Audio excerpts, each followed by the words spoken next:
We are going on a mission to give others a vision. We are going on a mission for the Lord. Wat was een broer? Hoi, we gaan op missie. Hi. Bahamas? Ja, kan beter.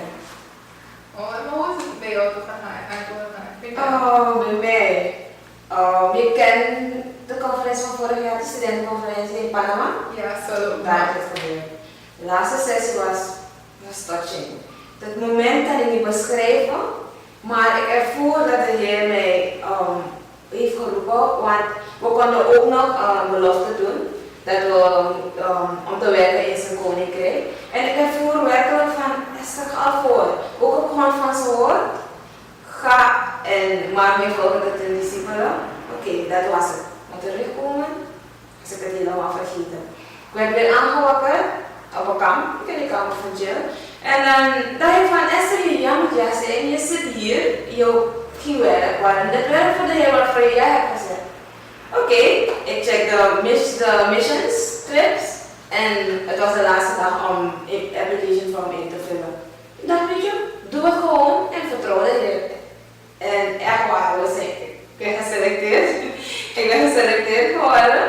En nu, Bahamas, hier I come. Wauw, geweldig. Ja, helemaal. Dus ik weet het, maar God is zo. Amen. Ja, en bij jou? Wel, eigenlijk is het ook in Panama begonnen. Ik heb daar een belofte gedaan aan God dat ik wilde werken als zendeling. Ik wilde graag op missie gaan. Ja. En toen ik terugkeerde naar Suriname was ik nog niet zo zeker als dat echt mijn roeping was. Ja. En ik had een heleboel problemen waarmee ik nog zat en persoonlijke dingen die ik nog niet los kon laten. En vandaar dat het ook heel lang duurde om mijn application form in te vullen. Totdat een van de leiders me vroeg als ik het nog gedaan had. En ik zei dat ik eraan twijfelde en ik was niet zeker hoe ik aan geld zou komen. Hij is me bemoedigd om gewoon te vertrouwen en echt ervoor te gaan. Ik dacht, oké, ik ga ervoor bidden. Ik wilde echt een zekere antwoord van God. En ik heb toen ervoor gebeden en een dag of twee daarna kreeg ik gewoon een mail van een van die leiders van de Bahamas die me vroeg om mijn application form af te maken. Toen was dat eigenlijk een soort van een teken voor mij van je moet het doen, weet je. En ik heb toen het afgemaakt en ik was ook geaccepteerd als gaan bidden. Ja. En dat was eigenlijk voor mij een bevestiging. Oké, wat wil je daar hebben? Nice man. Ja, hè. En hoe ver ben je nu met het support? Want we hebben 2600 US nodig. Ja, 26 per persoon, hè? Per persoon? Nee.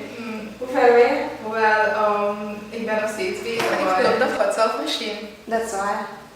U heeft het gehoord, we hebben elk 2600 US dollar nodig om naar de Bahamas te gaan. En daarom wil ik u bemoedigen. Nee, ik wil u uitdagen om te investeren in hetgeen wat we gaan doen. Een ministerie starten in de Bahamas. En ik wil u, samen met nog 25 anderen, uitdagen om elk 100 US dollar te geven. Om te investeren, ons te ondersteunen in hetgeen wat we gaan We are doen. going on a mission to give others sufficient. We are going on a mission for the Lord.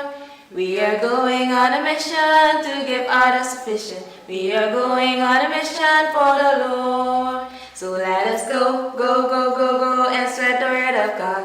Let us go, go, go, go, go and start a ministry. Let us go, go, go, go, go and start a ministry. We are going on a mission in Bahamas.